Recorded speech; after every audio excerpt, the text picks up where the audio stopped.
பொம்மை ஜெயகாந்தன் சிறுகதை. அந்த வீதியிலேயே பெரிய வீடு கிருஷ்ண மந்திரம். பெரிய வீடு என்றாலும் நாறுபுறமும் மதிலால் வளைக்கப்பட்ட இந்த காலத்து பங்களா அல்ல, பழைய காலத்து மாளிகை. வீட்டின் முன்புறம் சலவை கற்கள் பதித்த பெரிய திண்ணைகளும் ரேலியும் உண்டு.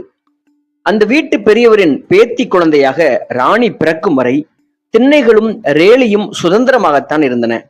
பேத்தி குழந்தை தவழ ஆரம்பித்து ஒரு நாள் தவழ்ந்து கொண்டே வந்து வாசலில் இறங்கிவிட்ட பிறகு அதை பார்த்து கொண்டே வந்து வண்டியில் இறங்கிய பெரியவர் குழந்தையை வாரி எடுத்துக்கொண்டு வேலைக்காரர்களை ஒரு முறை வைத்து தீர்த்த பிறகு குழந்தையின் பாதுகாப்புக்கு இந்த வேலைக்காரர்களை நம்புவது ஆபத்து என்ற தீர்மானத்துடன் வீட்டின் முன்புறம் கம்பி அழிகள் வைத்து அடைத்து திண்ணைகளும் ரேலியும் சிறை வைக்கப்பட்டன.